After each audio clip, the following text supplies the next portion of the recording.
Hello viewers.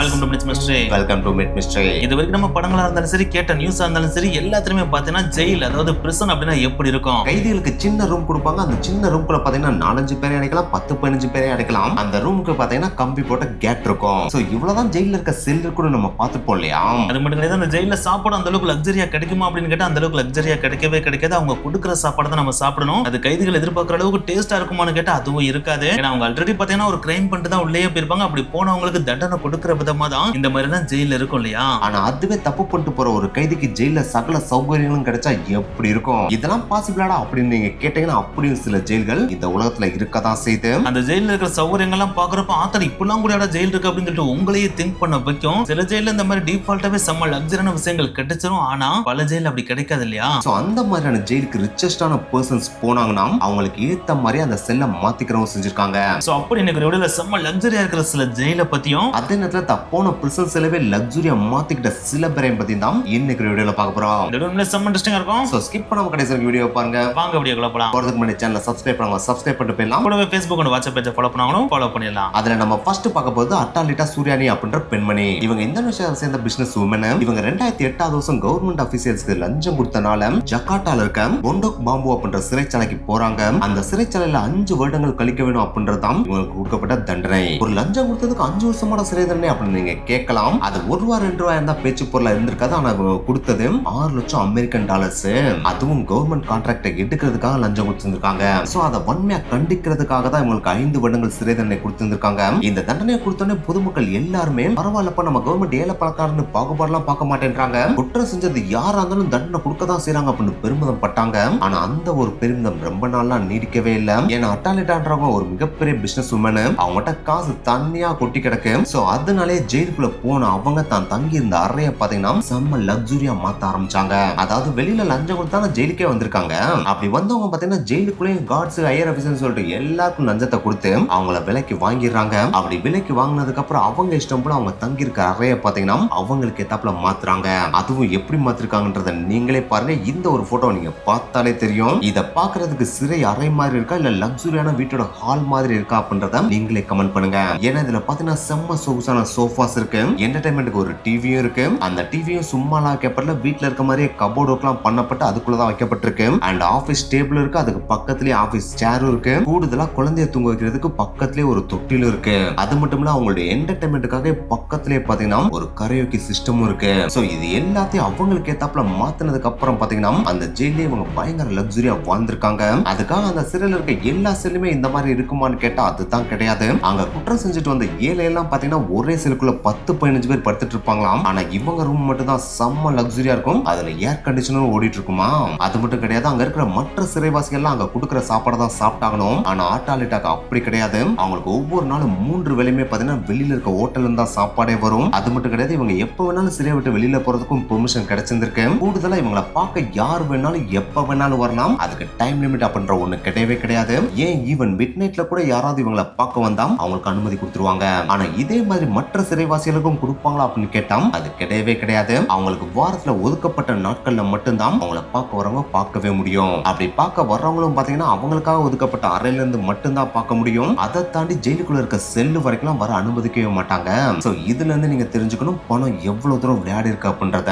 இதோட பண்ணா கூட பரவாயில்லையே, அட்டாலிட்டாக்கு பாத்தீங்கன்னா வீட்டு வேலையெல்லாம் செஞ்சு பெருசா பழக்கமே கிடையாது. சோ அதனாலே அந்த ஜெயிலுக்குள்ளேயே பாத்தீங்கன்னா கிட்டத்தட்ட 3 வேலையாட்களை இவங்க ஹையர் பண்ணி வச்சிருந்தாங்களாம். அவங்க இவங்களுக்கு கை கால் அமைக்கிறதுல இருந்து ரூமை சுத்தம் பண்றதுல இருந்து இவங்களுக்கு தேவையான பொருட்களை வாங்கிட்டு வந்து கொடுக்கற வரைக்கும் எல்லா வேலையிலுமே பார்ப்பாங்களாம். சோ ஒரு ராணி மாதம் அட்டாலிட்டா அந்த சிறையில தண்டனை அனுபவிச்சுட்டு இருந்திருக்காங்க. சோ இப்படி இவங்க இந்த சிறைக்குள்ளேயே லக்ஸரியா வந்துட்டு இருக்க இந்த ஒரு இன்ஃபர்மேஷன் பாத்தீங்கன்னா கொஞ்சம் கொஞ்சமா லீக் ஆக ஆரம்பிக்குது. அப்படி லீக் ஆன உடனே சைலண்டா ஒரு டிவி சேனல் பெர்மிஷனை வாங்கிட்டு இதை வீடியோ எடுக்க போயிருந்திருக்காங்க. அப்படி போறப்ப பாத்தீங்கன்னா அந்த டிவி சேனலுக்கே ஷாக் கொடுக்குற மாதிரி இவங்க செல்லுக்கு பக்கத்துல இருக்க அறையில பாத்தீங்கன்னா இவங்க எக்ஸ்க்ளூசிவா டாக்டரை கூப்பிட்டு பியூட்டி ட்ரீட்மெண்ட்டே பண்ணிட்டு இருந்தாங்களாம். இத மாசத்துக்கு ஒரு தடவை இங்க பண்ணவும் செய்வாங்கன்னே சொல்றாங்க. சோ அந்த ஒரு விஷயத்தை டிவி சேனல் வீடியோல கேப்சரும் பண்ணிடுறாங்க. அவங்க அதை மட்டும் கேப்சர் பண்ணல, அவங்களுடைய ரூமையும் கேப்சர் பண்ணி அதை பப்ளிக்கா டிவில வெளியிடவும் செஞ்சிடறாங்க. இத பார்த்ததுக்கு அப்புறம் தான் இந்தோனேஷியா மக்களுக்கே தெரிஞ்சு என்னதான் பணக்காரன் தப்பு பண்ணிட்டு ஜெயிலுக்குள்ள போனாலும் அந்த ஜெயிலுக்குள்ளேயும் பணக்காரனா தான் வாழ்றானே தவிர தண்டனை அனுபவிக்கல அப்படின்றது. ஆனா என்னதான் இந்தோனேஷியன் மக்கள் இந்த மாதிரி திங்க் பண்ணாலும், அதாவது தப்பு பண்றவங்க பணக்காரங்களா இருந்தா மட்டும்தான் ஜெயிலுக்குள்ள போனாலும் சொகுசா வாழ முடியும் அப்படின்னு சொல்லிட்டு யோசிச்சாலும் நார்வே கவர்மெண்ட் இந்த மாதிரி யோசிக்கவே இல்ல. அவங்க தப்பு பண்றவங்க ஏழையா இருந்தாலும் பரவாயில்ல அவங்களும் சொகுசா வாழ்றதுக்கான ஆப்பர்ச்சுனிட்டி நாங்க கொடுக்குறோம் அப்படின்னு சொல்லிட்டு அதுக்காகவே ஒரு செம்மையான ஜெயில உருவாக்கி இருக்காங்க. அதுதான் பாஸ்டாய் பிரிசன். இந்த ஒரு ஜெயில் எங்க இருக்கு அப்படின்னு பாத்தீங்கன்னா பாஸ்டாய் அப்படின்ற ஒரு தீவுல தான் இருக்கு. தீவுல இருக்கு அப்படின்றதுக்காக அந்த தீவுல இருக்கிற மக்களுக்கு மத்தியில இருக்கிற ஒரு சிறைச்சாலை இது அப்படின்னு சொல்லிட முடியாது. அந்த தீவே பாத்தீங்கன்னா ஒரு சின்ன தீவு தான். அந்த தீவுல இருக்கிற ஒரே விஷயம் இந்த ஒரு சிறைச்சாலை மட்டும்தான். இந்த ஒரு சிறைச்சாலையை ரீச் பண்ணணும் அப்படின்னா போட் வழியா டிராவல் பண்ணி தான் இந்த சிறைச்சாலையை ரீச் பண்ண முடியும். இப்படி தனித்தீவுல கொண்டு போய் இந்த ஒரு சிறைச்சாலையை வச்சிருக்காங்க அப்படின்றதுக்காக தப்பு பண்ணிட்டு வரவங்க இங்க இருந்து தப்பிச்சு போக கூடாது அப்படின்றதுக்காக தான் இந்த தீவுல சிறைச்சாலையை வச்சிருக்காங்களா அப்படின்னு கேட்டா அதுதான் கிடையாது. இந்த தீவுக்கு தப்பு பண்ணிட்டு வர கைதிகள் அவங்களோட லைஃபையும் செம்மையா என்ஜாய் பண்ற மாதிரி வைக்கணும் அப்படின்றதுக்காக தான் இந்த தீவுல சிறைச்சாலையை உருவாக்கி இருக்காங்க. ஏன்னா நார்மலா ஒரு ஜெயில் அப்படின்னா எப்படி இருக்கும், அந்த ஜெயில சுத்தி பார்த்தீங்கன்னா மிகப்பெரிய காம்பவுண்ட் வால் இருக்கும். அந்த காம்பவுண்ட் வாலுக்கு மேலே பார்த்தீங்கன்னா பார்புடு வயர்ஸும் சுத்தி இருப்பாங்க. அதாவது எலக்ட்ரிசிட்டி பாஸ் ஆகிற வயர்ஸும் சுத்தி இருப்பாங்க இல்லையா. ஏன்னா அதை தாண்டி யாரும் தப்பிச்சு போயிடக்கூடாது அப்படின்றதுக்காக இந்த மாதிரி பெரிய பெரிய வால் கட்டி இருப்பாங்க. ஆனா இந்த ஒரு பாஸ்டாய் பிரிசன்ல எந்த ஒரு இடத்துலயுமே உங்களால காம்பவுண்ட் வாலையும் பார்க்க முடியாது, பார்புடு வயர்ஸையும் பார்க்க முடியாது. அந்த தீவுக்கு நீங்க போனீங்க அப்படின்னா அது ஜெயில் மாதிரியே தெரியாதான். அது ஜஸ்ட் ஒரு வில்லேஜ் மாதிரி இருக்கவே செய்யுமா. சோ அங்க போற கைதிகள்லாம் பாத்தீங்கன்னா ஒரு வில்லேஜ் வாசி மாதிரி தான், அதாவது கிராமத்து வாசி மாதிரி தான் அங்க வாழவே செய்வாங்களாம். அதுவும் அங்க இருக்கிற கைதிகள்லாம் இருப்பாங்க பாத்தீங்கன்னா அவங்க எல்லாருக்குமே பாத்தீங்கன்னா டெய்லி ஒரு ரொட்டீனான லைஃப் இருக்கும். அதாவது காலையில 8:30 மணிக்கு பாத்தீங்கன்னா அவங்க வேலைக்கு போயிருக்கணும், சாயந்தரம் 3:30 மணிக்கு அவங்க வேலையை முடிச்சிடலாம். இப்படி 8 to 3 வரைக்கும் அவங்க என்ன மாதிரியான வேலையெல்லாம் அங்க பாப்பாங்க அப்படின்னா கார்பென்ட்ரி வேலை, விவசாயம், சைக்கிள் ரிப்பேர் பண்றது, குதிரை வண்டியில ஒரு இடத்துல இருந்து இன்னொரு இடத்துக்கு பொருட்களை எடுத்துட்டு போறது, அந்த தீவை மெயின்டைன் பண்றதுக்காக சுத்தம் பண்ற வேலைகளை பண்றது, அங்க இருக்கிற அன்னெசரியா இருக்கிற மரங்களை வெட்டுறது அப்படின்னு சொல்லிட்டு இந்த மாதிரி நேச்சரா இருக்கிற சில விஷயங்கள் இருக்கும் பாத்தீங்கன்னா அந்த வேலையில மட்டும் தான் அவங்களை பண்ண சொல்லுவாங்களாம். அப்படி பண்ற அந்த ஒரு வேலைக்கும் அந்த கைதிகளுக்கு பாத்தீங்கன்னா ஒரு நாளைக்கு $6 அப்படின்ற மாதிரி சம்பளமும் கொடுத்துருவாங்களாம். ஒன்ஸ் இவங்க 3:30 மணிக்கு வேலையை முடிச்சிட்டாங்க அப்படின்னா அதுக்கடுத்து இவங்களை கண்டுக்கவே மாட்டாங்களாம். அதாவது அதுக்கடுத்து தான் கண்டுக்க மாட்டாங்க அப்படின்னு கிடையாது, அந்த வேலை பாக்குறப்பையும் பாத்தீங்கன்னா பெருசா அவங்களை நோட் பண்ணவும் மாட்டாங்க, நோட்டம் போடவும் மாட்டாங்க. இவங்களை ஒவ்வொருத்தருக்கும் இந்த மாதிரி வேலை அப்படின்னு மட்டும் சொல்ல மட்டும் தான் செய்வாங்களா. அதுக்கடுத்து இவங்க தான் போயிட்டு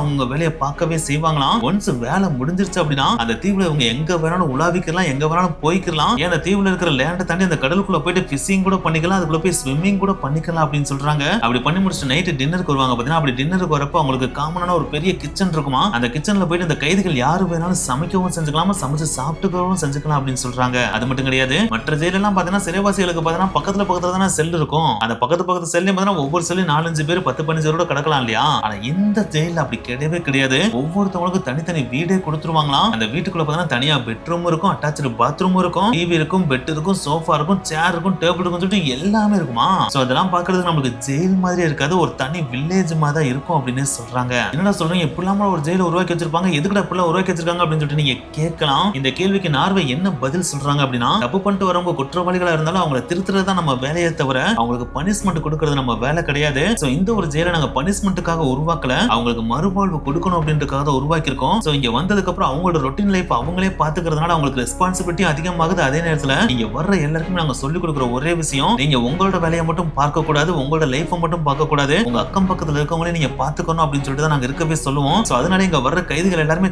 தன்னை மட்டும் பாத்துக்காம பக்கத்துல இருக்கவங்களையும் சேர்த்து பாத்துக்கிறாங்க, அவங்களுக்கும் உதவி பண்ணிக்கிறாங்க. சோ அதனாலே உதவி பண்ற மனப்பான்மை அவங்களுக்கு நல்லாவே வளருது. கூடுதலா இந்த ஒரு ஃப்ரீடம் கொடுக்கறத மட்டும் இல்லாம அவங்களுக்கு எக்கச்சக்கமான விஷயங்களை நாங்க கத்து கொடுக்குறோம். அதாவது ஃபார்மிங் எப்படி பண்றது, கார்பென்ட்ரி எப்படி பண்றது, அதே நேரத்துல ஏதாச்சும் புதுசா கத்துக்கணும் அப்படின்னாலும் நாங்க புக்ஸ் வாங்கி கொடுத்து கத்துக்கிறவும் வைக்கிறோம், இல்ல மெக்கானிக்கல் ஒர்க் கத்துக்கணும் அப்படின்னாலும் அதையும் நாங்க சொல்லி கொடுத்துட்டு இருக்கோம். சோ இதெல்லாம் உங்களுக்கு நாங்க சொல்லி கொடுக்கறது மூலமா இவங்களோட சிறை தண்டனை காலத்துக்குள்ளேயே பார்த்தா ஒரு நல்ல விஷயத்தை கத்துக்கிறாங்க. அந்த ஒரு விஷயமே அவங்க நார்மல் லைஃபுக்கு போறப்ப, அதாவது நார்மல் சொசைட்டிக்குள்ள போறப்ப இவங்க இயல்பான வாழ்க்கையை வாழ்றதுக்கு ஹெல்ப் பண்ணுது அப்படின்னு சொல்றாங்க. அது மட்டும் கிடையாது, இந்த ஜெயிலுக்கு வர கைதிகள் இருப்பாங்க பாத்தீங்கன்னா, அவங்களோட தண்டனையில கடைசி வருஷத்தை ரீச் பண்ணிட்டாங்க அப்படின்னா அந்த வருஷம் உங்களுக்கு ஒரு ஸ்பெஷல் பெர்மிஷனும் கொடுப்பாங்க. அதுதான் அந்த வருஷம் ஃபுல்லா பாத்தீங்கன்னா அவங்களோட தீவுல இருந்து பக்கத்துல இருக்கிற ஒரு டவுனுக்கு போய்க்கலாம். அந்த டவுன்ல போயிட்டு அவங்களுக்கு தேவையான வேலையை அவங்களே தேடிக்கலாமா. அப்படி தேடிட்டு அவங்க அங்க போய் வேலையும் பார்க்கலாம். ஆனா அப்படி பார்க்கறதுல உங்களுக்கு கொடுக்குற ஒரே ஒரு ரூல்ஸ் என்னன்னா, காலையில இந்த ஜெயில இருந்து அந்த வேலைக்கு போனாங்க அப்படின்னா சாயந்தரம் வேலை முடிச்சதுக்கு அப்புறம் மறுபடியும் இந்த தீவுக்கே வந்து சேர்ந்திருக்கணும் அப்படின்ற மட்டும் தானா. சோ இந்த மாதிரி பண்ற மூலமா சடனா ஜெயில இருந்து ரிலீஸ் ஆனதுக்கு அப்புறம் ஒரு வேலையை தேடி போய் அது டிப்ரெஷன் ஆகிறத விட ரிலீஸ் ஆகிறதுக்கு ஒரு வருஷத்துக்கு முன்னாடி அவங்களுக்கான வேலையை அவங்க தேடிக்கிட்டாங்க அப்படின்னா இந்த ஜெயில இருந்து ரிலீஸ் ஆகி போனதுக்கு அப்புறம் அது ஒரு ரெகுலர் லைஃப் மாதிரி உங்களுக்கு அமைஞ்சிரும் இல்லையா. சோ அதுவே அவங்களோட லைஃப் அவங்களே பாத்துக்கிறதுக்கு செம்மையா ஹெல்ப் பண்ணும் அப்படின்னு சொல்றாங்க. அதுக்காக இந்த ஜெயில கம்ப்ளீட்டா ஃப்ரீடம் மட்டும் தான் கொடுப்பாங்களா, எந்த விதமான ரூல்ஸும் கிடையாது அப்படின்னு கேட்டா அதுவும் கிடையாது. இந்த ஜெயில சில ரூல்ஸ் அண்ட் ரெகுலேஷன்ஸ் இருக்கு. அதுதான் கம்ப்ளீட்டா ஃப்ரீடம் கொடுக்குற இந்த ஒரு தீவு ஜெயில பாத்தீங்கன்னா வயலன்ஸ் அப்படின்ற ஒண்ணு கண்டிப்பா இருக்கக்கூடாது, யாருக்குமே சண்டை போடக்கூடாது. நெக்ஸ்ட் ஆல்கஹால் அப்படின்ற ஒண்ணு இந்த தீவுல கிடைக்கவே கிடைக்காது, யாரும் இல்லீகலா வாங்கிட்டு வந்து ட்ரிங்க் பண்ணவும் கூடாது. அதே மாதிரி ட்ரக்ஸ் எதுவுமே இந்த தீவுல யூஸ் பண்ணக்கூடாது, முக்கியமா ஸ்மோக் கூட இங்க பண்ணக்கூடாது அப்படின்னு சொல்லிட்டு ரூல்ஸும் போட்டு வச்சிருக்காங்க. சோ இவ்வளவு சொகுசா ஒரு வில்லேஜ்ல வாழ்ற மாதிரி இயற்கையா வாழ வைக்கிற இந்த ஒரு தீவுல மொத்தமே எவ்வளவு இன்மேட்ஸ் இருக்காங்க அப்படின்னா, அதாவது கைதிகள் கைதிகள் இருக்காங்க அப்படின்னா மொத்தமே 115 கைதிகள் மட்டும்தான் இருக்காங்களாம். அந்த 115 பேரையும் கண்காணிக்கிறதுக்கு மொத்தமே 25 போலீஸ் மட்டும்தான் இருக்காங்களாம். அப்படி இருக்கிற அந்த 25 போலீஸ்டையும் பாத்தீங்கன்னா பெருசா வெப்பன் எதுவுமே இருக்காதான். அவங்க எல்லாருமே பாத்தீங்கன்னா அங்க இருக்கிற கைதிகள் கூட சகஜமா தான் பழகவும் செய்வாங்களாம். சோ இவ்வளவு சொகுசா ஜாலியா ஒரு ஜெயில் இருக்கு அப்படின்னா கண்டிப்பா நார்வேல தப்பு பண்ற எல்லா கைதிகளுமே இங்க வரணும் தான் ஆசைப்படுவாங்க. அதுலயும் முக்கியமா பணக்கார கைதிகள் இருப்பாங்க பாத்தீங்களா, அவங்க கண்டிப்பா இந்த தீவுக்கு தான் வரணும்னு ஆசைப்படுவாங்க. ஆனா அந்த ஒரு விஷயத்துல தான் நார்வே பாத்தீங்கன்னா செம்மையான விஷயத்த பண்ணவே செய்றாங்க. இந்த ஒரு பாஸ்டாய் தீவு ஜெயிலுக்கு பாத்தீங்கன்னா பணக்காரர்களை பாத்தீங்கன்னா பெருசா அனுமதிக்கவே மாட்டாங்களாம். தப்பு செஞ்சவங்கள பெருசா கிரைம் பண்ணிருப்பாங்க பாத்தீங்கன்னா அவங்களையும் அனுபவிக்க மாட்டாங்களாம். சின்ன சின்ன தப்பு பண்ணிருக்கவங்க அதே நேரத்துல ஓரளவுக்கு நன்னடத்தையோட நடந்துக்கிற கைதிகள் இருப்பாங்க பாத்தீங்கன்னா, அதாவது மத்த ஜெயில நன்னடத்தையோட நடந்திருக்க கைதிகள் இருப்பாங்க பாத்தீங்களா, அவங்கள மட்டும் தான் இங்க அலோவ் பண்ணவே செய்வாங்களாம். சோ இங்க ஏழை பணக்காரர் அப்படின்ற பாகுபாடு வரக்கூடாது அப்படின்றது அவங்க எப்பயுமே கண்ணும் கருத்துமா இருக்காங்களாம். இதெல்லாம் கேட்கறதுக்கு நல்லா இருந்தாலும் ஒருத்தர் குற்றம் பண்ணிருக்காரு அப்படின்னா அவருக்கு தண்டனை கொடுத்தா மட்டும் தான் அந்த குற்றத்தை மறுபடியும் பண்ண மாட்டாரு. அதை தவிர்த்து இந்த மாதிரி செம்ம சொகுசான லைஃப் எல்லாம் கொடுத்தாங்க அப்படின்னா அவர் மறுபடியும் குற்றம் மட்டும் உள்ள வரதான பாப்பாரு அப்படின்னு சொல்லிட்டு பல பேர் பாத்தீங்கன்னா இந்த தீவு ஜெயிலுக்கு எதிராக குரல் கொடுத்திருந்திருக்காங்க. அப்படி குரல் கொடுத்த எல்லாருக்குமே நார்வே சொன்ன ஒரே பதில், நாங்க பண்ண இந்த ஒரு விஷயத்தினாலதான் எங்க ஜெயில இருந்து ரிலீஸ் ஆகி போன கைதிகள் இருப்பாங்க பாத்தீங்கன்னா அவங்க மறுபடியும் தப்பு செய்யற பெர்சன்டேஜ் இந்த உலகத்தோட பெர்சன்டேஜ்ல கம்பேர் பண்றப்ப ரொம்ப ரொம்ப ரொம்ப கம்மியா இருக்கு. அதாவது எங்க ஜெயில இருந்து வெளியே போய் தப்பு பண்றவங்களோட பெர்சன்டேஜ் வெறும் 16% தான் இருக்கு. ஆனா உலகத்துல மற்ற ஜெயில இருந்து வெளியே போறவங்களோட பெர்சன்டேஜ் இதோட டபுள் த மடங்கு ட்ரிபிள் த மடங்கு அளவுக்கு அதிகமா இருக்கு. சோ இந்த ஒரு ஜெயில் செம்ம சக்சஸ்ஃபுல்லான மாடல் அப்படின்னு சொல்லிட்டு நார்வே கவர்மெண்ட் அடிச்சு சொல்றாங்க. சோ இத பத்தின உங்களோட கருத்து என்ன அப்படின்றத நீங்க மறக்காம கீழே கமெண்ட் பண்ணுங்க. ஆனா என்னதான் நார்வே கவர்மெண்ட் இந்த மாதிரி யோசிச்சாலும் இந்தோனேஷியால இந்த மாதிரி நடச்சான்னு கேட்டாம் அதுதான் கிடையாது இல்லையா. அங்கதான் பணக்கார ஆட்டாளிட்ட ஜெயிலே செம்ம லக்ஸரியா வாழ்ந்தாங்க இல்லையா. அது அவங்க மட்டும் கிடையாது, அவங்களுக்கு முன்னாடி அதே இந்தோனேஷியால ஒருத்தர் ஜெயிலே செம்ம லக்ஸரியா வாழவும் செஞ்சிருக்காரு. அவர் தான் டாமி சுகார்டோ. இந்த டாமி சுகார்டோ யாருன்னு பாத்தீங்கன்னா 1967 இருந்து 1998 வரைக்கும் இந்தோனேஷியாவோட பிரசிடென்டா இருந்த சுகார்டோவோட இளைய மகன். சோ பிரசிடென்டோட இளைய மகன் அப்படின்னாலே பொலிட்டிக்கல் இன்வால்வ்மெண்ட் இருக்கும் இல்லையா. சோ இந்த டாமி சுகார்டோ பாத்தீங்கன்னா ப்ராமினன்ட்டான பிசினஸ் மேனாவும் இருந்திருக்காப்ல, பொலிட்டிஷியனாவும் இருந்திருக்காப்ல. ஆனா இது ரெண்டையுமே பாத்தீங்கன்னா அவங்க அப்பாவோட ஷேடோல தான், அதாவது நிழல்ல தான் உருவாக்கவே செஞ்சிருக்காப்ல. ஏன்னா அவங்க அப்பா தானே கிட்டத்தட்ட 32 வருஷமா இந்தோனேஷியாவோட பிரசிடென்டா இருந்திருக்காப்ல.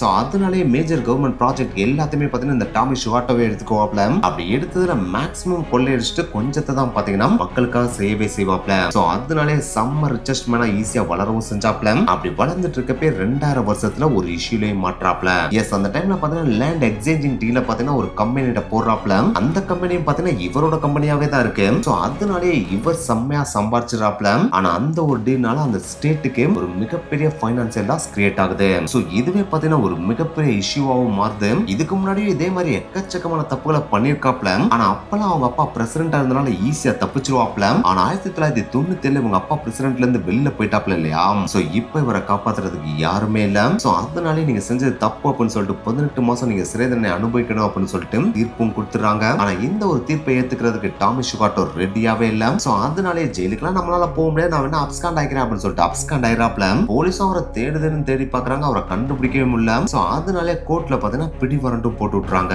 டாமி சுகார்டோவும் எவ்வளவோ காசை கொடுத்து ஜட்ஜை விலைக்கு வாங்கிடலாம்னு பாத்துருக்காப்ல. ஆனா அந்த ஜட்ஜு கொஞ்சம் கூட இறங்கி வர மாதிரியே தெரியல. அதனாலே செம்ம கடுப்பான டாமி சுகார்டோ இவருக்கு பிடி வாரண்ட் போட்ட ஜட்ஜை ஹிட்மேன் கயர் பண்ணி கொல்லவும் செஞ்சிடாப்ல. இது பாத்தீங்கன்னா ஒரு மிகப்பெரிய இஷ்யூவா மாறுது. சோ அதனாலே 2001 வருஷம் போலீஸ் இவரை பிடிச்சிட்டு வந்து கோர்ட்ல நிப்பாட்டிடுறாங்க. அப்படி நிப்பாட்டினவருக்கு கிட்டத்தட்ட 15 வருடங்கள் சிறை தண்டனை கொடுத்துறாங்க. சோ இந்த ஒரு விஷயம் பாத்தீங்கன்னா டாமி சுகார்டோவை ஷாக்கா வைக்குது. ஆனா என்னதான் ஷாக் ஆனாலும் அவர்கிட்ட தான் எக்கச்சக்கமா பணம் இருக்கு இல்லையா. சோ அதனாலே தான் போற ஜெயில தனக்கு ஏத்த மாதிரி லக்ஸரியா மாத்தணும் அப்படின்னு சொல்லிட்டு முடிவும் பண்றாப்ல. அப்படி முடிவு பண்ணதோட மட்டும் இல்லாம அந்த ஜெயிலுக்கு போனோடனே அங்க வேலை பார்க்குற கடைநிலை ஊழியர்கள் இருந்து மேல்மட்ட அதிகாரிகள் வரைக்கும் எல்லாரையும் விலைக்கு வாங்கிடுறாப்ல. அப்படி வாங்கினோடனே அவருக்கான செல்ல அவரே சூஸ் பண்றாப்ல. அந்த செல் பாத்தீங்கன்னா மற்ற கைதிகள் தங்கியிருக்க அறைகள்ல இருந்து கொஞ்சம் தூரம் தள்ளி இருக்க மாதிரியே பாத்துக்கிறாப்ல. அப்படி செல்ல பிக்ஸ் பண்ணதுக்கு அப்புறம் அந்த ரூமே பாத்தீங்கன்னா லக்ஸரியான ஒரு ரூமாவே மாத்திராப்ல. எஸ் 2000 காலகட்டத்திலே அந்த ரூம்ல ஏசியும் பிக்ஸ் பண்றாப்ல, டிவியையும் மாற்றாப்ல, எக்கச்சக்கமான லக்ஸரியான ஹை குவாலிட்டி பர்னிச்சர்ஸையும் இறக்குறாப்ல. அது மட்டும் கிடையாது, சொகுசான பெட் சோஃபான்னு சொல்லிட்டு எல்லாத்தையும் இறக்கிறாப்ல. இது மட்டுமா அப்பக்கப்ப பிசினஸ் ஸ்டைல் பேசுறதுக்கு வெளியில போகணும் அப்படின்னா ஹெலிகாப்டர் இந்த ஸ்டைலுக்கு டைரக்டா கொண்டு வந்து அதுல ஏறி ஹாயா பறந்து போயிருவாப்லையா. இது பிசினஸ் ஸ்டைல் பேசுறதுக்காக மட்டும் கிடையாது, அப்பக்கப்ப டூர் போனாலும் ஹாயா ஹெலிகாப்டர் கொண்டு வந்து அதுல பறந்து போயிருவாப்லையா. அது மட்டும் கிடையாது, எங்கேயாவது முக்கியமான ஸ்போர்ட்ஸ் ஈவென்ட் நடக்குதுன்னா அதை பார்க்கணும்னாலும் ஹெலிகாப்டர்லயே பறந்து போயிருவாப்லையா. சோ இங்க காசு இல்லாதவங்களுக்கு தான் சட்டமும் ரூல்ஸும், என்கிட்ட காசு நிறையவே இருக்கு, எனக்கெல்லாம் சட்டமும் கிடையாது ரூல்ஸும் கிடையாது அப்படின்னு சொல்லிட்டு ஜாலியா சொகுசா தான் அந்த ஜெயிலே வாழ்ந்திருக்காப்ல. இவருக்கு 3 வேளையும் பாத்தீங்கன்னா வெளியில இருந்தா சாப்பாடு வரும். இவர் நினைச்ச நேரம் ஜெயில விட்டு வெளியிலயும் போய்க்கலாம், உள்ளேயும் வந்துக்கலாம். இவரை பாக்குறதுக்கு எப்ப வேணாலும் விசிட்டர்ஸ் அலோவ் பண்ணுவாங்க. அண்ட் இவர் செட்டில் காக் விளையாடுறதுக்காகவே அந்த ஜெயிலுக்குள்ளேயே பாத்தீங்கன்னா ஸ்பெஷலா சில அரேஞ்ச்மெண்ட்டும் பண்ணி வச்சிருக்காங்க. சோ இவர் இந்த ஜெயில பாத்தீங்கன்னா தண்டனை அனுபவிக்கிற மாதிரி அனுபவிக்கவே இல்ல. ஜாலியா இவர் வீட்டுல இருந்துகிட்டே எந்த மாதிரி வெளியில போவாப்லயோ அந்த மாதிரி தான் இங்கேயும் வாழவே செஞ்சிருக்காப்ல. சரி அதோட இருந்தா கூட பரவாயில்லையே, இவருக்கு கொடுக்கப்பட்ட தண்டனை என்ன? 15 வருட சிறை தண்டனை தானே. அந்த 15 வருடமும் இவர் ஜெயில இருந்தாரான்னு கேட்டா அதுவும் கிடையாது. தான் இருக்க பணத்தை வச்சு விளையாடி அதையும் குறைச்சு 4 வருஷம் சிறை தண்டனையா மாத்திட்டாப்ல.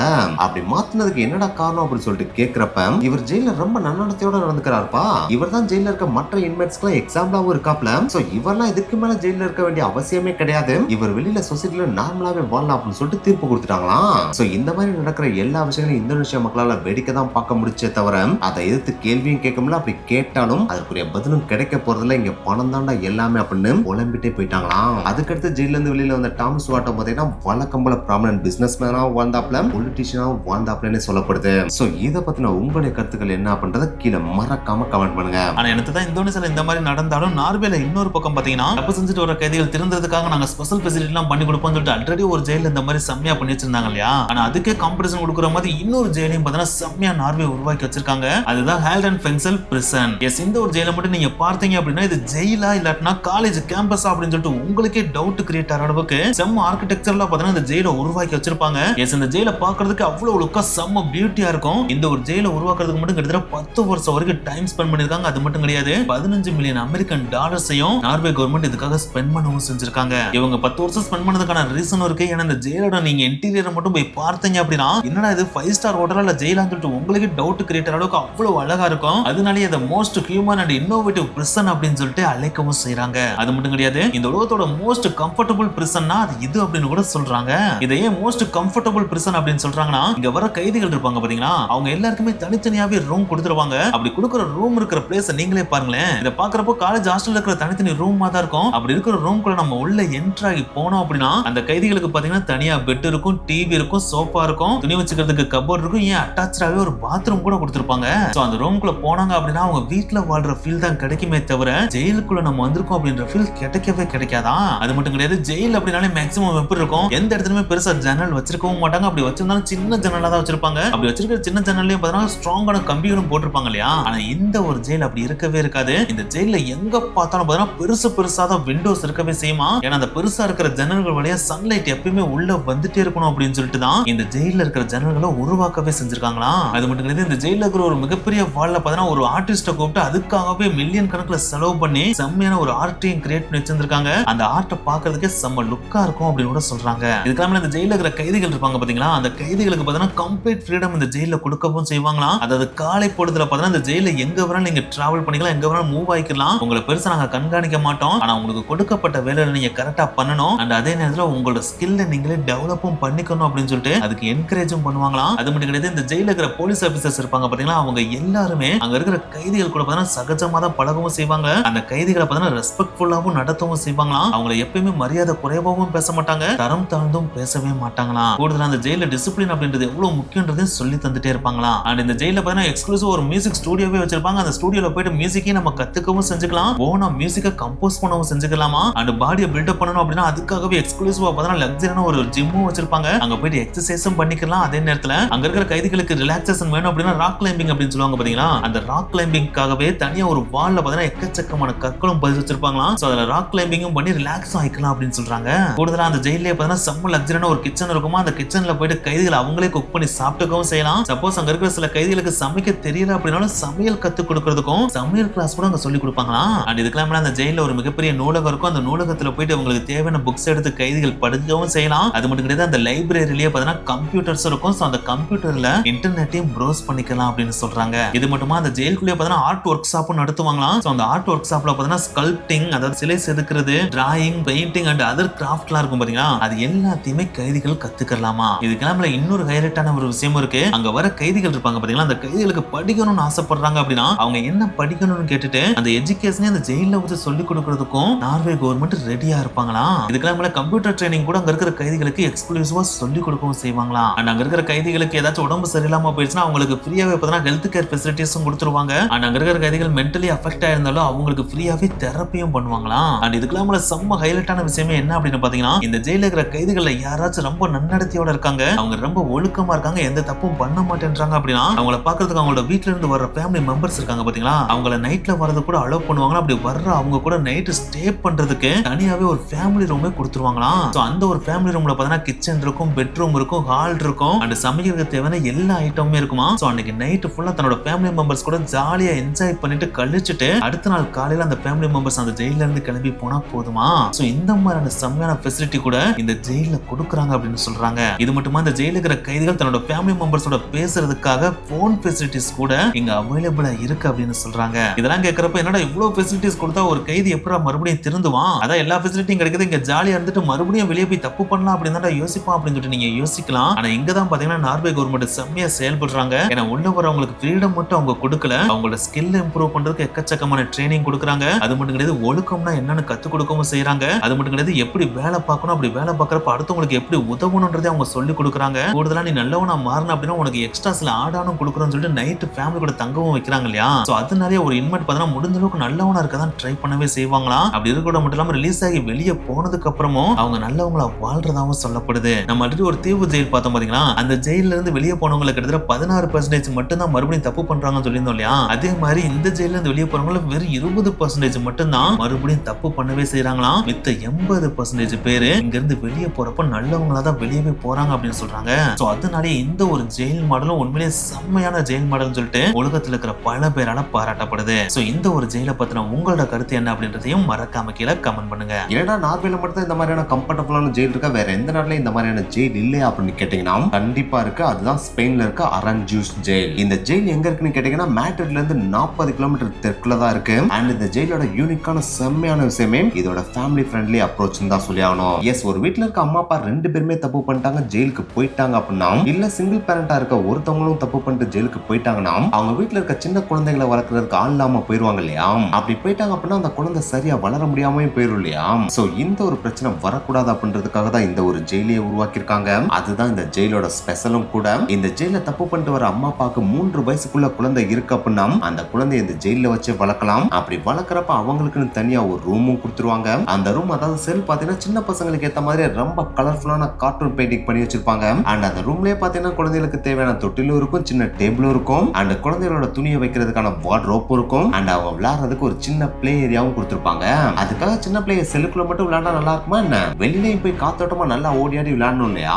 சோ அதனாலே அவுட்டோர்லயும் பாத்தீங்கன்னா ஒரு நல்ல பிளே கிரவுண்டும் ரெடி பண்ணி வச்சிருப்பாங்க. அதுல சின்ன பிளேயர்லாம் நல்லா ஜாலியா விளையாடலாம். அது மட்டும் கிடையாது, மார்னிங் டைம்ல அந்த சின்ன பிள்ளைகளை பாத்துக்கிறதுக்காகவும் இயர்லி எஜுகேஷன் ப்ரோக்ராம்காகவும் சில பேரையும் ஹையர் பண்ணி வச்சிருப்பாங்க. சோ இது பாத்தீங்கன்னா சின்ன பிள்ளைகளோட நாலேஜை வளர்க்கறதுக்கும் நல்ல யூஸ் ஆகுது. இந்த மாதிரி இந்த ஜெயில எக்கச்சக்கமான பேரண்ட்ஸ் அவங்களுடைய குழந்தைகளை வளர்க்கறதா சொல்லப்படுது. அப்படி வளர்க்குற ஒவ்வொரு பேரண்ட்ஸும் பாத்தீங்கன்னா அக்கம் பக்கத்துல இருக்க பேரண்ட்ஸ்க்கும் நிறைய கைட் பண்ணுவாங்களாம். இதன் மூலமா ஹெல்பிங் மைண்டும் நல்லா வருது, தப்பு பண்ணக்கூடிய எண்ணங்களும் கம்மியாகுதுன்னு சொல்றாங்க. ஆனா இதுலயும் சில ரூல்ஸ் அண்ட் ரெகுலேஷன்ஸ் அந்த ஜெயில இருக்கதான் செய்யுது. அதுல முக்கியமா பாத்தீங்கன்னா 3 வயசுக்கு உள்ள இருக்க குழந்தைகளை மட்டும் தான் அங்க வளர்க்கறதுக்கு அலோவ் பண்ணவே செய்வாங்க. ஒன்ஸ் 3 வயசு ஆயிடுச்சுன்னா அந்த குழந்தைய அவங்களுடைய ரிலேஷன்ஸ் யார்ட்டாவது கொடுத்துடணும், இல்லன்னா அனாதை ஆசிரமத்துல ஒப்படைச்சிடணும். இப்படி குழந்தைய ஜெயில வளர்க்கறதுக்கு எல்லா பேரண்ட்ஸ்க்கும் பெர்மிஷன் கொடுத்துட மாட்டாங்க. எந்த ஒரு கைதி நன்னடத்தையா இருந்து எந்த ஒரு வயலன்ஸ்லயும் ஈடுபடாம இருக்காங்களோ அவங்களுக்கு மட்டும் தான் குழந்தைய வளர்க்கறதுக்கு பெர்மிஷனே கொடுப்பாங்களாம். அதுக்கும் ப்ராப்பரா கோர்ட்ல அப்ரூவல் வாங்கிட்டு வரணும்னு சொல்லிடுவாங்க. ஒன்ஸ் அப்ரூவல் வாங்கிட்டாங்க அப்படின்னா இவங்களே 3 வயசு வரைக்கும் குழந்தைய பார்த்து சேஃபா வளர்க்கவே செய்யலாம். அதாவது ஜெயிலுக்குள்ளேயே வளர்க்கலாம். இந்த ஒரு விஷயத்தினாலே இந்த ஜெயிலுக்குள்ள இருந்த ஒரு ஆண் அண்ட் பெண் கைதி பாத்தீங்கன்னா ஜெயிலுக்குள்ளேயே லவ் பண்ணி குழந்தையும் பெற்றுட்டாங்களாம். அப்படி பெற்ற குழந்தைய 3 வயசு வரைக்கும் ஜெயிலுக்குள்ளேயே வச்சு வளர்க்கவும் செஞ்சாங்களாம். சோ அந்த அளவுக்கு ஃபேமிலி ஃப்ரெண்ட்லியான ஜெயில் தான் இந்த ஒரு அரன்ஜூஸ் ஜெயில் அப்படின்னு சொல்றாங்க. சோ இந்த ஒரு வித்தியாசமான ஜெயில பத்திய உங்களுடைய கருத்துக்கள் என்ன அப்படின்றதை கீழே மறக்காம கமெண்ட் பண்ணிருங்க. அடுத்து நம்ம பார்க்க போறது ஆஸ்திரியா நாடுல இருக்கிற லியோபன் அப்படின்ற பிளேஸ்ல இருக்கிற ஜஸ்டிஸ் சென்டர். இந்த ஜெயிலுக்கு ஜஸ்டிஸ் சென்டர் அப்படின்னு சொல்லிட்டு பேர் வைக்கிறதுல இருந்து நீங்க தெரிஞ்சுக்கலாம், இதுல பெருசா பனிஷ்மெண்டே கொடுக்க மாட்டாங்க, கம்ப்ளீட்டா ஃப்ரீடம் மட்டும் தான் கொடுப்பாங்க அப்படின்றத. எஸ், இந்த ஜெயில பாத்தீங்கன்னா கம்ப்ளீட்டா ஃப்ரீடம் தான் பிரிசனர் கொடுக்கவே செய்றாங்க. இதை பத்தி எதுக்கு நீங்க இந்த ஜெயில இவ்வளவு தூரம் ஃப்ரீடம் கொடுக்குறீங்க அப்படின்னு சொல்லிட்டு கேட்கிறப்ப அந்த ஆஸ்திரியா கவர்மெண்ட் என்ன சொல்றாங்க அப்படின்னா, ஒரு கைதி தப்பு பண்ணிட்டு ஜெயிலுக்குள்ள வர்றான் அப்படின்னா ஆல்ரெடி பாத்தீங்கன்னா அவனுக்கு இருக்கிற ஃப்ரீடம் கம்ப்ளீட்டா பறிக்கப்பட்டது. அதாவது ஜெயிலுக்குள்ள இல்லாம அவன் வெளி உலகத்துல இருந்தா அப்படின்னா எங்க வேணாலும் போலாம், என்ன வேணாலும் பண்ணலாம். ஆனா ஜெயிலுக்குள்ள வந்துட்டு அப்படின்னா ஜெயிலுக்குள்ள மட்டும் தான் இருக்கணும் இல்லையா. சோ வர்றப்ப அவனோட ஃப்ரீடம் பறிக்கப்படுறதே ஒரு மிகப்பெரிய பனிஷ்மெண்ட் தான். அதையும் தாண்டி நம்ம அவனுக்கு பனிஷ்மெண்ட் கொடுத்தோம் அப்படின்னா அது ரொம்ப கொடூரமான விஷயமா இருக்கும். சோ அதனாலதான் இந்த ஜெயில நாங்க கம்ப்ளீட் ஃப்ரீடம் கைதிகளுக்கு கொடுக்குறோம் அப்படின்னு சொல்லியிருக்காங்க. அண்ட் இந்த ஜெயிலோட முக்கியமான சிறப்பு அம்சமே இந்த ஜெயிலோட ஆர்கிடெக்சரல் அமைப்பு அப்படின்னு தான் சொல்லியானோம். ஏன்னா இந்த ஜெயில பாக்குறப்ப இது நார்மலான ஜெயிலா இல்ல 5 ஸ்டார் ஹோட்டலா அப்படின்னு சொல்லிட்டு நம்மளுக்கே டவுட் கிரியேட் ஆகிற அளவுக்கு இதோட எக்ஸ்டீரியரை செம்மையா டிசைன் பண்ணி வச்சிருப்பாங்க. ஏன்னா நீங்களும் இந்த ஜெயில பாருங்களேன், வெளியில இருந்து பாக்குறப்ப கம்ப்ளீட்டா கண்ணாடியாலே உருவாக்கியிருக்காங்க பாத்தீங்களா. அதுதான் இதோட ஸ்பெஷாலிட்டி அப்படின்னு சொல்லியானோம். இது பாக்குறதுக்கு செம்ம டிரான்ஸ்பரண்டா இருக்கும். சோ வெளியில இருந்தே பாத்தீங்கன்னா உள்ள கைதிகள் என்ன பண்றாங்க அப்படின்றத போலீஸ் பார்த்து தெரிஞ்சுக்கவே முடியும். சோ இதன் மூலமா பாத்தீங்கன்னா தப்பு நடக்கிறத மேக்ஸிமம் அவாய்ட் பண்ண முடியும் அப்படின்னு சொல்றாங்க. அண்ட் கைதிகள் பாயிண்ட் ஆஃப் வியூல இருந்து நம்ம பார்த்தோம் அப்படின்னா அவங்களுக்கு எக்கச்சக்கமான ஃபெசிலிட்டி இந்த ஜெயில கொடுக்குறாங்க. அதுல முக்கியமா சொல்லணும் அப்படின்னா இங்க வர்ற கைதிகள்ல ஒவ்வொரு கைதிகளுக்குமே 13 ஸ்கொயர் மீட்டர் அப்படின்ற அளவுக்கு தனித்தனியாவே ரூம் மாதிரி செல் கொடுத்துருவாங்க. அந்த செல்லே பாத்தீங்கன்னா தனியா ஒரு பெட் இருக்கும், டிவி இருக்கும், ஒரு கிச்சன் இருக்கும், ஒரு டெஸ்க் இருக்கும், ஏன் அட்டாச்சா ஒரு பாத்ரூம் கூட இருக்குமா. சோ இந்த ஒரு செல்லுக்குள்ளயுமே ஒரு கைதி போனார் அப்படின்னா அது ஒரு தனி வீடு மாதிரி ஃபீல் ஆகுமே தவிர அது ஒரு சிறை மாதிரியே ஃபீல் ஆகாதான். அது மட்டும் கிடையாது, இந்த ஜெயிலுமே பாத்தீங்கன்னா ஜன்னல்கள் எல்லாமே பெருசு பெருசா தான் இருக்கும். அது மட்டும் கிடையாது, இத ஃபுல் அண்ட் ஃபுல் பாத்தீங்கன்னா டிரான்ஸ்பரண்டா தான் உருவாக்கியிருக்காங்க. சோ அதனாலே சன்லைட் மேக்ஸிமம் பாத்தீங்கன்னா ஜெயிலுக்குள்ள வர்ற மாதிரி தான் கிரியேட் பண்ணவே செஞ்சிருக்காங்க. அதுவே பாத்தீங்கன்னா ஒரு பாசிட்டிவான எனர்ஜியையும் செம்மையான ஃப்ரெஷ்னஸையும் கைதிகளுக்கு கொடுக்கும் அப்படின்னு சொல்றாங்க. அதன் மூலமா அவங்க தப்பு பண்றதை மேக்ஸிமம் அவாய்ட் பண்ணுவாங்க அப்படின்னு கூட சொல்றாங்க. அது மட்டும் கிடையாது, கைதிகளுக்கு தனித்தனியா அவங்க ரூம்ல ஒரு டிவி கொடுத்திருந்தாலும் காமனா எல்லா கைதிகளும் ஒன்னா உட்காந்து பாக்குற மாதிரி தனியா ஒரு ஹால்லயும் பாத்தீங்கன்னா ஒரு மிகப்பெரிய டிவி மாட்டி வச்சிருப்பாங்க. சோ அந்த ஒரு டிவிலயே ஒரு மிகப்பெரிய ஸ்போர்ட்ஸ் ஈவென்ட் இல்லாட்டா முக்கியமான சில விஷயங்களை பார்க்கணும் அப்படின்னா எல்லா கைதிகளும் ஒன்னா உட்காந்து பாக்குற மாதிரி அரேஞ்ச் பண்ணுவாங்களாம். சோ இதன் மூலமா ஒருத்தருக்கு ஒருத்தர் ஹெல்ப் பண்றது, ஒருத்தருக்கு ஒருத்தர் கூட பேசி பழகிறதுன்னு சொல்லிட்டு இந்த மாதிரி விஷயங்களை என்கரேஜ் பண்ண முடியும். அதன் மூலமாவும் அவங்க இதுக்கு முன்னாடி செஞ்ச தவறுகளை மறந்துட்டு நல்ல ஹியூமன் பீயிங்கா மாறதுக்கான வாய்ப்பு கிடைக்கும் அப்படின்னு சொல்றாங்க. அண்ட் இதுக்கு முன்னாடி நம்ம பார்த்த கம்ஃபர்ட் ஜெயில எல்லாம் என்னென்னலாம் பண்ணாங்களோ அதே மாதிரியான ஃபெசிலிட்டி இந்த ஜெயிலையும் கொடுக்குறாங்க. அதாவது இந்த ஜெயிலையும் பாத்தீங்கன்னா எக்ஸ்க்ளூசிவ் ஒரு செம்மையான ஜிம்மும் வச்சிருப்பாங்க. அதுல போய் எக்ஸசைஸ் பண்ணிக்கலாம். அதே நேரத்துல ஓடி ஆடி விளையாடுறதுக்கு செம்மையான ஒரு பாஸ்கெட் பால் கோர்ட்டும் வச்சிருப்பாங்க. அண்ட் ஃப்ரீ டைம்ல நான் நிறைய கத்துக்கணும் அப்படின்னா அதுக்காக தனியா லைப்ரரி இருக்கும். கூடுதலா என்னோட ஸ்கில்ல வளர்த்துக்கணும் அப்படின்னா என்ன ஸ்கில் வளர்க்கணும்னு சொல்லிட்டு சொன்னோம் அப்படின்னா அதுக்கேற்ற மாதிரி நம்மளுக்கு ட்ரைனிங்கும் கொடுப்பாங்க. அண்ட் மார்னிங் டைம்ல டிசிப்ளினா என்னன்றதையும் செம்மையா கத்து கொடுக்கவும் செய்வாங்க. சோ இவ்வளவு ஃப்ரீடம் அதே நேரத்துல செம்மையான ஒரு செல்லையும் கொடுக்கறதுனால இந்த ஒரு ஜெயிலுக்கு வரதுக்கு எக்கச்சக்கமான கைதிகள் ட்ரை பண்ணுவாங்களாம். ஆனா எவ்வளவுதான் ட்ரை பண்ணாலும் இந்த ஜெயிலுக்கு பாத்தீங்கன்னா மொத்தமே பாத்தீங்கன்னா 200 கைதிகளை மட்டும் தான் அலோவ் பண்ணவே செய்றாங்க. அப்படி வர்ற கைதிகளும் பெரிய கிரைம் எதுவும் பண்ணிருக்க கூடாது, அதாவது ரொம்ப வயலன்ஸான கிரைம் எதுவும் பண்ணிருக்க கூடாது. அதே நேரத்துல அவங்க ஓரளவுக்கு நல்ல கேரக்டர் இருந்தா மட்டும்தான் இந்த ஜெயிலுக்குள்ள அனுமதிக்கவே செய்வாங்களாம். சோ இந்த ஜெயிலை பத்தின உங்களோட கருத்து என்ன அப்படின்றதையும் மறக்காம கீழே கமெண்ட் பண்ணுங்க. அடுத்து நம்ம பார்க்க போறது பிலிப்பைன்ஸ்ல இருக்க சிபு ஜெயில். இந்த ஜெயில் பாத்தீங்கன்னா 2007 வருஷம் உலகம் ஃபுல்லா செம்மையா வைரல் ஆச்சு. அப்படி வைரல் ஆனதுக்கு முக்கியமான காரணம் அந்த ஜெயில இருக்க எல்லா கைதிகளுமே மைக்கேல் ஜாக்சனோட த்ரில்லர் சாங்குக்கு செம்மையா டான்ஸ் ஆடினதான். டான்ஸ் ஆடினா சும்மா பேருக்கெல்லாம் டான்ஸ் ஆடல, அங்க இருக்க எல்லா கைதிகளுமே சிங்க்ரோனைஸ்டா ஒரே மாதிரி டான்ஸ் ஆடினாங்க. சோ அந்த ஒரு விஷயம் தான் எல்லாருமே வியக்க வச்சுச்சு. இதற்கான காரணம் என்னன்னு அங்க போய் விசாரிக்கிறப்ப தான் இவங்களுக்கே தெரிஞ்சு அந்த ஜெயில பாத்தீங்கன்னா டான்ஸ் அப்படின்ற ஒண்ணு காமனாவே சொல்லி கொடுக்குறாங்க. அதுல வந்து எல்லாரும் டான்ஸ் ஆடணும் அப்படின்னு சொல்லிட்டு கம்பல்லாம் பண்ண மாட்டாங்களாம். வாலண்டியரா இருக்கவங்க மட்டும் வாங்கன்னு தான் கூப்பிடுவாங்க. ஆனா அந்த ஒரு வாலண்டியருக்கே பாத்தீங்கன்னா எல்லா கைதிகளுமே வந்துருவாங்களாம். ஏன்னா டான்ஸ் ஆடுறதுன்றதே செம்மையான விஷயம் இல்லையா. அது ஆடுறப்ப நம்மள அறியாமே நமக்குள்ள ஒரு பாசிட்டிவ் எண்ணங்களும் உருவாகும் இல்லையா. சோ அந்த ஒரு விஷயத்தினாலே இந்த டான்ஸை பாத்தீங்கன்னா இந்த ஜெயில செம்மையா என்கரேஜ் பண்ணியிருக்காங்க. அதை ஒருத்தர் வீடியோ எடுத்து யூடியூப்ல ரிலீஸ் பண்ணியிருக்காரு. அதுக்கப்புறம் தான் இந்த ஜெயில் செம்மையா வைரலா இருந்திருக்கு. அப்படி வைரல் ஆனதுக்கு அப்புறம் இது ஒரு டூரிஸ்ட் பிளேஸாவே மாறிடுச்சா. எஸ், இந்த ஜெயிலுக்கு யாராவது டூரிஸ்ட் வந்தாங்கன்னா அந்த டூரிஸ்ட்க்கு முன்னாடி இவங்க செம்மையா டான்ஸ் ஆடி அவங்களை இம்ப்ரெஸ் பண்ணுவாங்களாம். சோ அதனாலே இது ஒரு ஐகானிக் ஜெயிலாவே அடுத்து மாற ஆரம்பிச்சிச்சு. ஆனா என்னதான் அப்படி மாறினாலும் அங்க இருக்க உயர் அதிகாரி ரிட்டையர் ஆனதுக்கு அப்புறம் அடுத்தடுத்து அந்த ஜெயிலுக்கு பொறுப்புக்கு வந்தாங்க இந்த டான்ஸை பெருசா கண்டுக்காம விட்டனாலேயே அது கொஞ்சம் கொஞ்சமா அழிஞ்சிட்டு வருது அப்படின்னு சொல்லப்படுது. சோ இந்த ஒரு வித்தியாசமான ஜெயிலை பத்தி உங்களுடைய கருத்துக்கள் என்ன அப்படின்றது கீழே மறக்காம கமெண்ட் பண்ணிருங்க. ஓகே गाइस, இந்த வீடியோ முடிச்சு இந்த வீடியோல பார்த்த ஜெயில்ல எந்த ஜெயில் உங்களுக்கு ரொம்ப இம்ப்ரெஸ் பண்ணுச்சு அப்படின்றத மறக்காம கீழே கமெண்ட் பண்ணுங்க. அதே நேரத்துல பணக்காரரா வாழ்றவங்க ஜெயிலுக்குள்ள போனதுக்கு அப்புறமும் லக்ஸரியா வாழ்ந்ததை பத்தின உங்களோட கருத்து என்னன்றதையும் கீழே மறக்காம கமெண்ட் பண்ணுங்க. நெக்ஸ்ட் வீடியோ மீட் பண்ணலாம். பை.